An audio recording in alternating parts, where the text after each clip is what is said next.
बिस्मिल्लाहिर्रहमानिर्रहीम। अस्सलाम वालेकुम। Welcome back to my channel. आज मैं आपको लीव अकाउंट के बारे में बताऊंगी कि सर्विस बुक का जो लीव अकाउंट है वो किस तरह से फिल किया जाता है। लीव अकाउंट के लिए मुझे कुछ मैसेजेस भी आए थे जिसमें लोगों ने पूछा था कि जो लीव विदाउट पे होती है वो लीव अकाउंट में किस तरह से फिल की जाती है, किस जगह पर उसको लिखा जाता है। तो मैंने ये मुनासिब समझा कि बजाय एक एक चीज़ का अलहदा-अलहदा आपको रिप्लाई करने की, इस पर एक वीडियो बना दी जाए ताकि जिस चीज़ को भी नहीं पता कि लीव अकाउंट में लीव किस तरह से फिल की जाती है उन सबको समझ आ जाएगी। Explanatory instructions for filling up the leave account form. पहले जो सर्विस बुक या सर्विस रोल्स आया करते थे तो उसमें एक लीव अकाउंट का पूरा परफॉर्मा आया करता था। तो उस परफॉर्मा की बैक पर, उस फॉर्म की लीव फॉर्म की बैक पर ये एक्सप्लेनेटरी इंस्ट्रक्शंस दी गई होती थी। मैं उन्हीं इंस्ट्रक्शंस को फॉलो करूँगी और one by one, step by step आपको सारा ये समझाती चली जाऊँगी।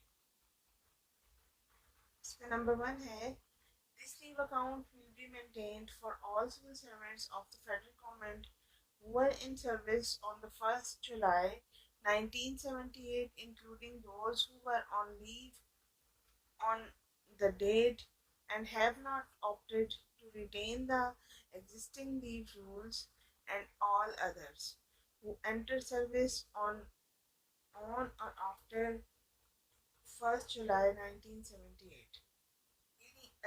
ये 1st जुलाई 1978 से ये जो लीव रूल्स थे वो इम्प्लीमेंट हुए थे और इसमें उन्होंने ये ऑप्शन दी थी उस टाइम पर लोगों को कि अगर आप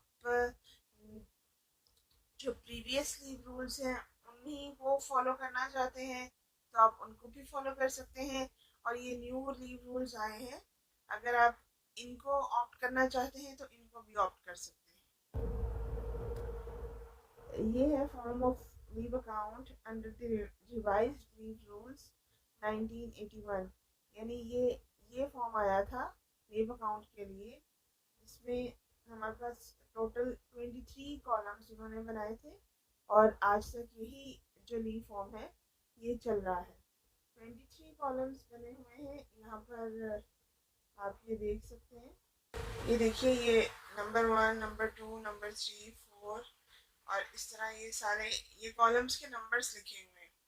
अच्छा, इन कॉलम्स के नंबर्स को काइंडली फॉलो कीजिएगा क्योंकि मैं जो भी आपको आगे इंस्ट्रक्शंस जो भी बताने वाली हूँ या समझाने वाली हूँ वो इन्हीं नंबर्स के अकॉर्डिंगली सारे इंस्ट्रक्शंस दी गई हैं कि यहाँ पर आपने ये फिल करना है और यहाँ पर आपने ये फिल करना है। ठीक है, इस फला नंबर के कॉलम में आपने ये फिल करना है। तो इस तरह से क्योंकि इंस्ट्रक्शन है इसलिए इन कॉलम्स के नंबर को काइंडली फॉलो कीजिएगा आप। ऑल नंबर 2 है, all leave at credit in the account of a civil servant who were in service on the 1st July 1978 shall be converted in terms of leave on full pay at the following rates।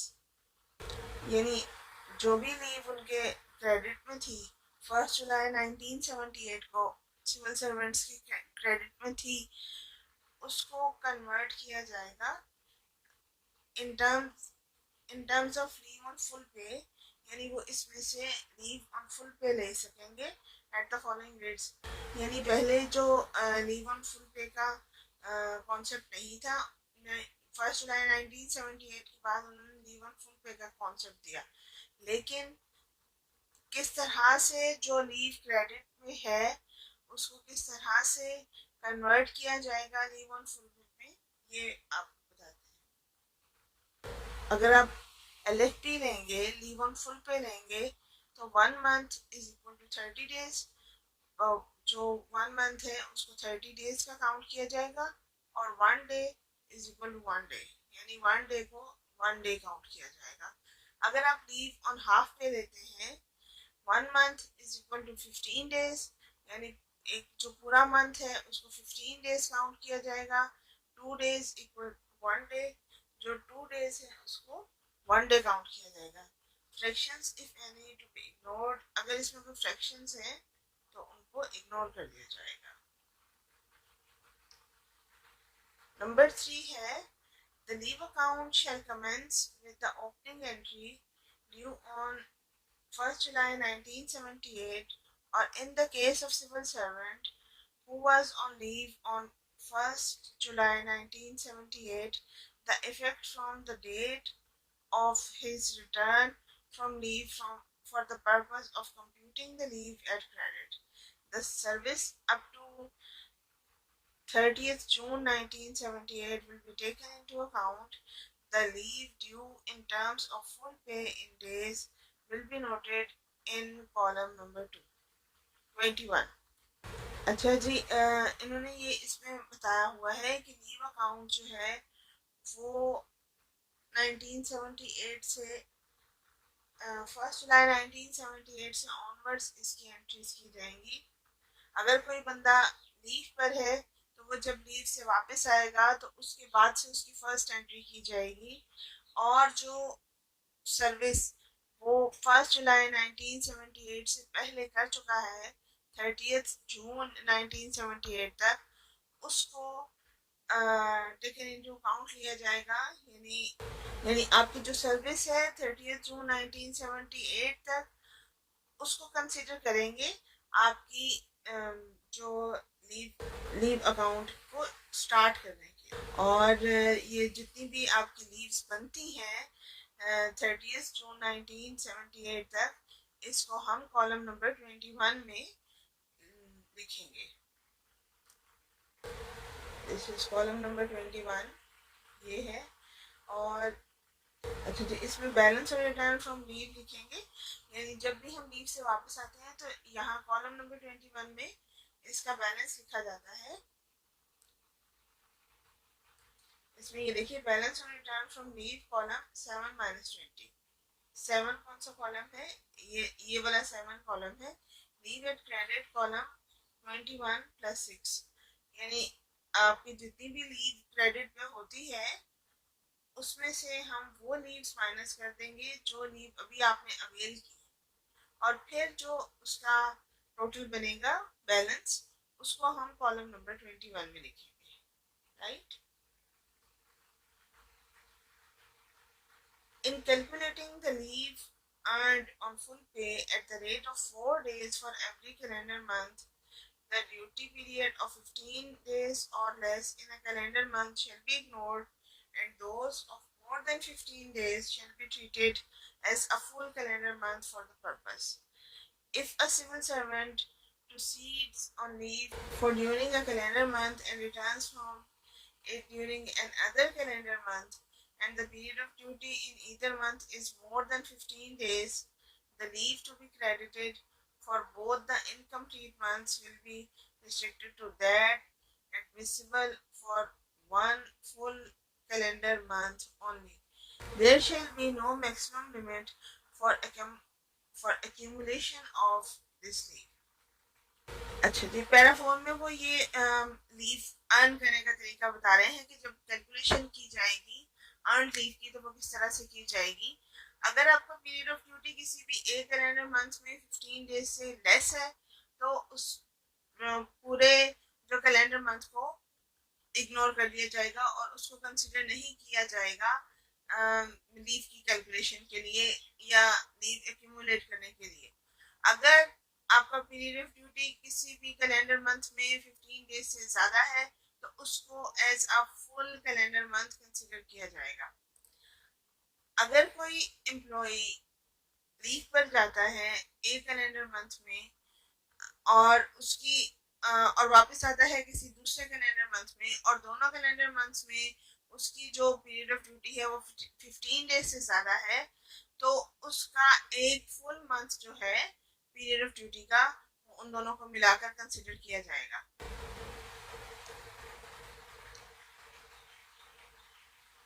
ये देखिए यहाँ पर हमारे पास leave earn on full pay 4 days for each calendar month, ये para 6 है, sorry ये column number 6 है जिसमें उन्होंने leave earn on full pay 4 days for each calendar month. यहाँ पर हम पीरियड ऑफ ड्यूटी लिखते हैं। इस डे पर उसने कॉलम नंबर 2 के डे पर उसने ड्यूटी ज्वाइन की थी, और 2 का मतलब है कॉलम नंबर 3 में हम लिखते हैं कि इस डे तक वो ड्यूटी पर रहा है नेक्स्ट लीव अवेल करने से पहले। और फिर हम उसमें year, months and days calculate करते हैं, यानी जो हमारे पास इस पीरियड में वो ड्यूटी पर आया है, कितने ईयर्स, कितने मंथ्स और कितने डेज वो ड्यूटी पर रहा है, हम कॉलम नंबर 2 में से कॉलम नंबर 3 जो है वो माइनस कर देते हैं। तो हमारे पास ये टोटल जो है वो उसके पीरियड ऑफ ड्यूटी आ जाता है, वो कितने ईयर्स, कितने मंथ्स और कितने डेज जो है वो ड्यूटी पर रहा है। तो उसमें से हम जो उसके टोटल मंथ्स बनते हैं, ईयर्स को भी मंथ्स में कन्वर्ट कर लेते हैं और डेज को भी मंथ्स में कन्वर्ट कर लेते हैं।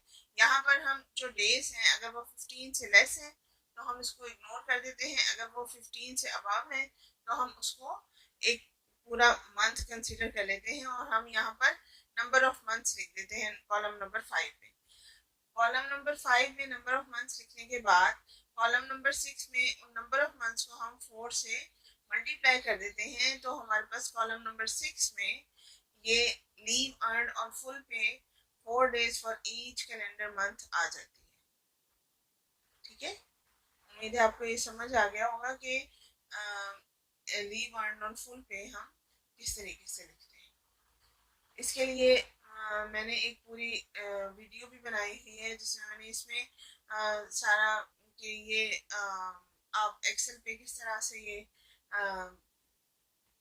पूरा लीव अकाउंट बना सकते हैं, और वो किस तरह से आप ये कैलकुलेशंस बहुत आसानी से कर सकते हैं।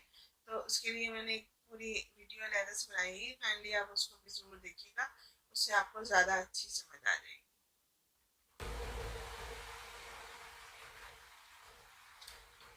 अच्छा जी, इसी का सेकंड जो है वो पार्ट है इसी पैरा का। The provision in one above will not apply to a vacation department. Vacation department होते हैं जिनमें हमें छुट्टियां होती हैं, मतलब गर्मियों की छुट्टियां, सर्दियों की छुट्टियां, जैसे स्कूल, कॉलेजेस, यूनिवर्सिटीज वगैरह होती हैं, इसमें एम्प्लॉयज को छुट्टियां होती हैं। In its case, a civil servant may earn leave on full pay when he avails himself of full vacation in a calendar year at the rate of 1 day for every calendar month of duly rendered.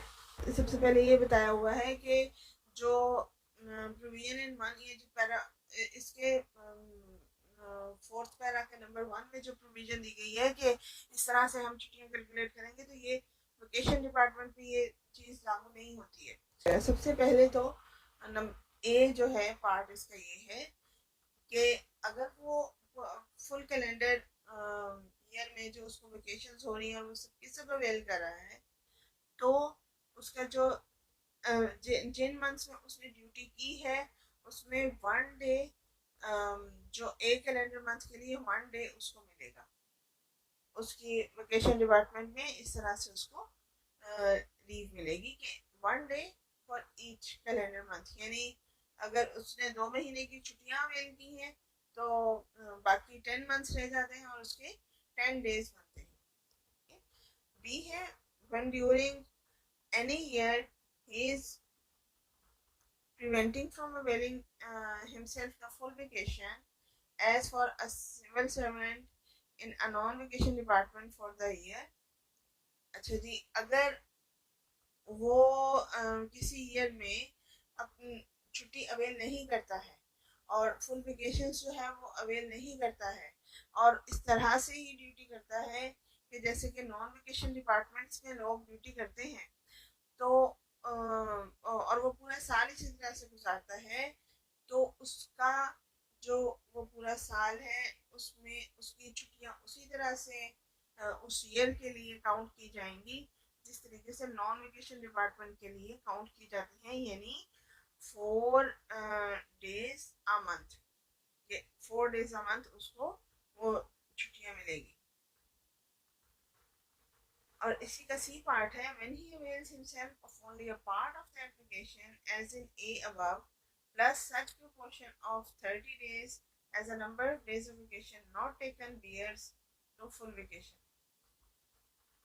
अच्छा जी, इसमें सी में ये बताया हुआ है कि अगर कोई सिर्फ छोटा सा पार्ट वेकेशन का अवेल करता है और उसकी जो 30 डेज से ऊपर वो छुट्टियां जो है वो अवेल नहीं करता है, तो वो जो प्रपोर्शन होगा वो उसकी जो उसने छुट्टी अवेल नहीं की है वो उसको जो लीव है वो 4 डेज मंथ के हिसाब से मिलेगी, और जो लीव उसने अवेल कर ली है, यानी अब इसमें प्रोपोर्शन लिया जाएगा कि उसने किस प्रोपोर्शन से छुट्टी अवेल की है। अगर तो उसकी 30 डेज से ऊपर बनती है, जो उसने अवेल नहीं की है, तो उस वो वाला प्रोपोर्शन जो है वो 4 डेज LFP का लिया जाएगा, और जो छुट्टी उसने अवेल की है उसमें वो 1 डे पर मंथ LFP का लिया जाएगा। Leave on full pay may be converted into leave on half pay as the option of the civil servant. The debit to the leave account will be at the rate of 1 day of the former for every 2 days of the latter. Fraction of one half counting as one full pay as one full day leave on full pay. The request of such conversion shall be specified by the civil servant in his application for the grant of leave. Para 5 में वो ये बता रहे हैं कि leave on full पे जो है वो हाफ पे कन्वर्ट की जा सकती है, और ये ऑप्शन जो है वो सिविल सर्वेंट्स के पास हमेशा होता है। The debit to the leave account will be at the rate of 1 day of the former for every 2 days of the latter. यानी डेबिट जो है उसका इस तरह से होगा कि आपके लीव अकाउंट में से जो फुल पे के लिए आप 1 डे कंसिडर करते हैं, तो हाफ डे के लिए आप 2 डेज कंसिडर करेंगे। Fraction of one half counting as one full pay और as one full day leave on full pay. The request of such conversion shall be specified by the civil servant in his application for grant of leave. यानी अगर आप ये request करते हैं कि आपकी जो लीव है उसको लीव ऑन हाफ पे कन्वर्ट कर दिया जाए, तो आपको ये अप्लाई करना पड़ता है और इसको रिटन एप्लीकेशन देना पड़ती है कि मुझे जो मेरी फुल पे है वो उसको हाफ पे कन्वर्ट कर दिया जाए। इसमें ये देखिए, ये लीव टेकन का जो कॉलम है इसमें कॉलम नंबर 13 एंड 14 जो है लीव ऑन हाफ पे के हैं। लीव ऑन हाफ पे इन टर्म्स ऑफ हाफ पे और इन टर्म्स ऑफ फुल पे। अगर आप फुल पे आप आपके पास फॉर एग्जांपल आपके पास 10 डेज की लीव है, अर्नड लीव आपके पास सिर्फ 10 डेज की है, और आप ये रिक्वेस्ट करते हैं कि मेरी जो 10 डेज की लीव है उसको हाफ पे कन्वर्ट कर दिया जाए, तो आपकी जो 10 डेज की लीव है वो हाफ पे 20 डेज की लीव हो जाएगी। ठीक है, हाँ, 10 डेज की लीव आप हाफ पे 20 डेज की लीव ले सकते हैं, यानी वो जो होगा मल्टीप्लाई बाय 2 हो जाएगा। जो भी आपका लीव जितनी भी आपकी लीव्स होंगी क्रेडिट में, मल्टीप्लाई बाय 2 हो जाएंगी। इस तरह से आप जो अपनी लीव है उसको डबल कर सकते हैं।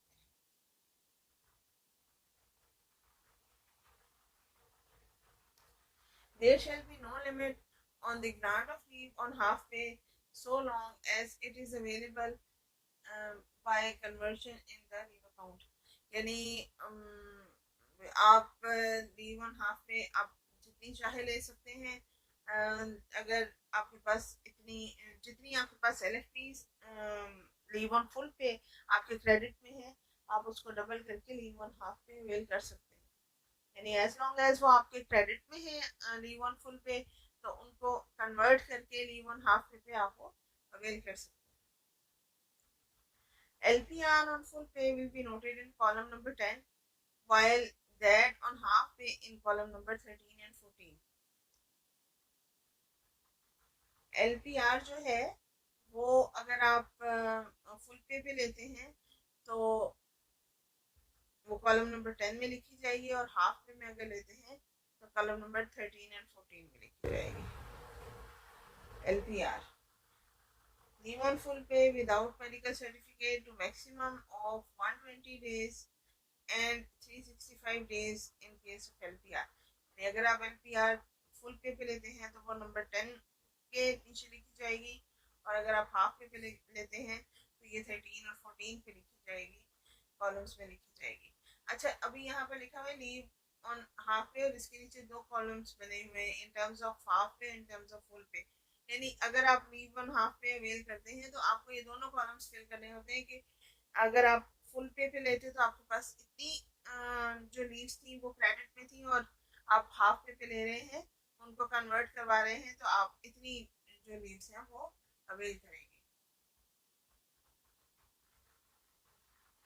Leave not due may be granted on full pay to be offset against leave to be earned in future for a maximum period of 365 days in the entire period in service, subject to the condition that during the first 5 years of service it shall not exceed 90 days in all.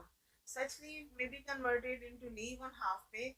It shall be granted only when there are reasonable chances of the civil servant resuming duty.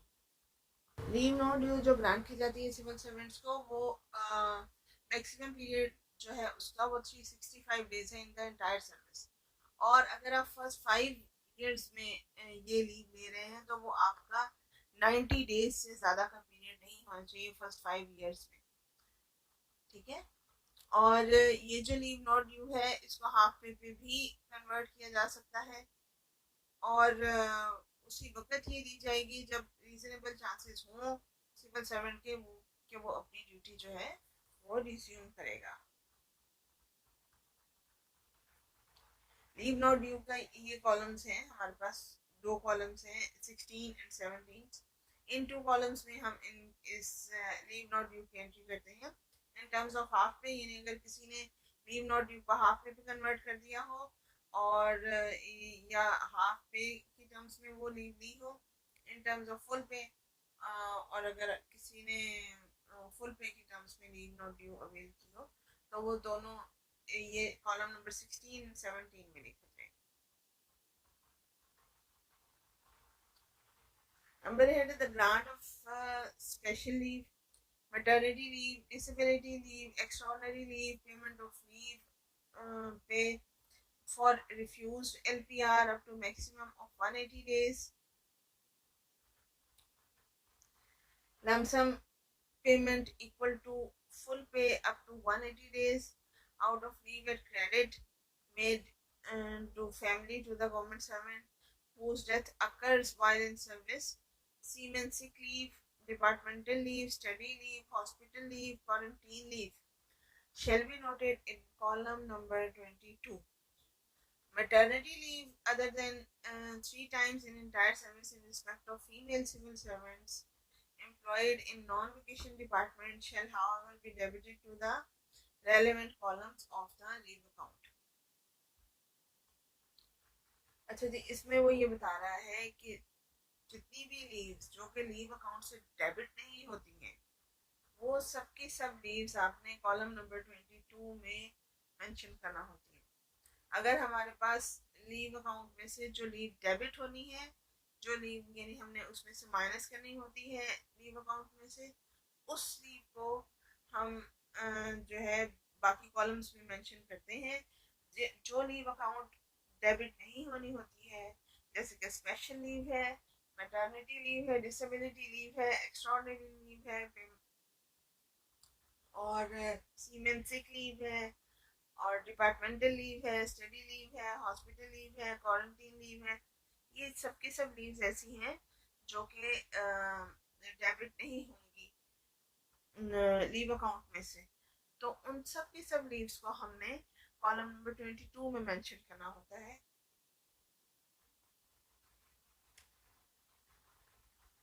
ये है G column number 22 जहाँ पर ऊपर remarks लिखा हुआ है। इस column number 22 में हम ये सब की सब लीव्स जो हैं वो मेंशन करेंगे।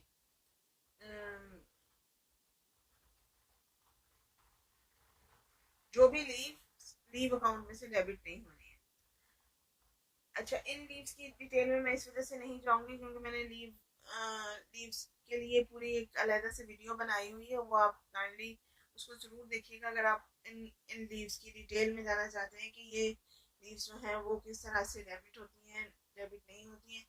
एक चीज़ जो यहाँ पर मेंशन है वो मैं आपको उसको क्लैरिफाई कर देती हूँ कि मैटरनिटी लीव जो नॉन वोकेशन डिपार्टमेंट्स हैं वो जो लेडीज़ हैं वो सिर्फ 3 टाइम्स अवेल कर सकती हैं। 3 टाइम्स के बाद उनकी जो मैटरनिटी लीव है वो LFP में से डिडक्ट होती है, यानी जो आपकी अर्नड लीव्स हैं उनमें से वो मैटरनिटी लीव जो है वो डिडक्ट होगी। तो वो उसके बाद यानी 3 टाइम्स के बाद मैटरनिटी लीव जो है वो आप प्रॉपर जो LFP का जो डिडक्शन वाले जो LFP की तरह उसको डिडक्ट भी करेंगे और उसको वहाँ पर आप उसको एंटर भी करेंगे।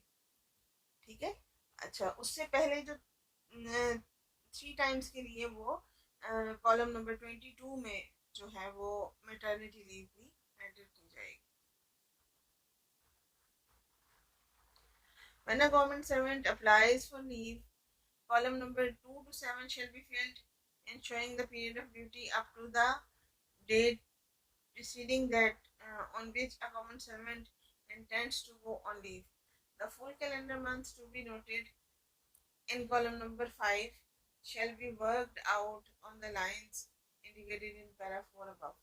यानी जब गवर्नमेंट सर्वेंट जो है वो अप्लाई करता है लीव के लिए तो कॉलम नंबर 2 to 7 जो है वो फिल कर लिए जाने चाहिए। ये कॉलम नंबर 2 यानी इसका जो पीरियड ऑफ ड्यूटी है फ्रॉम टू, ये कॉलम नंबर 2 यहाँ से स्टार्ट हो रहा है फ्रॉम टू। और फिर मैंने आपको बताया था कि इसके किस तरह से अर्न लीव हम निकालते हैं, कि अर्न लीव किस तरह से कैलकुलेट करते हैं वो, और लीव एट क्रेडिट कॉलम 21+6 यानी कॉलम नंबर 6 में जो लीव्स जिसकी अर्न लीव्स आएंगी गवर्नमेंट सर्वेंट की वो प्लस 21 जो उसकी पहले से बैलेंस होगा कॉलम नंबर 21 में हमारे पास वो, और कॉलम नंबर 6 की लीव्स वो दोनों हम उनको प्लस कर देंगे और ये कॉलम नंबर 7 जो है हम फिलअप कर लेंगे। यानी इस तरह से ये जो लीव अकाउंट है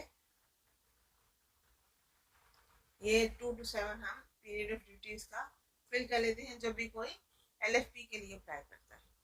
when a government servant returns from leave, जब वो वापस आएगा लीव अवेल करके, तो कॉलम नंबर 8 to 23 जो है वो फिल किए जाएंगे in according to the nature of leave.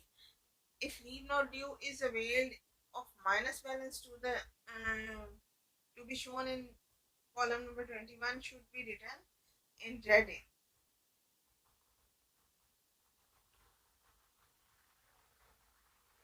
अच्छा जी, अब ये कह रहा है कि जब से लीव हमने अवेल करना स्टार्ट की है उस वक्त से जब हम वापस आएंगे, यानी जो हमारा पीरियड ऑफ लीव है उसके बाद जब हम ड्यूटी ज्वाइन करेंगे तो वो वो जो हम कॉलम्स फिल करेंगे वो 8 to 20 है। नंबर 8 मतलब ये जो पीरियड है ये इसके लिए लीव के लिए लिखा हुआ है कि फ्रॉम टू यहाँ से लेकर यहाँ तक हमने ये जो लीव है वो अवेल की है।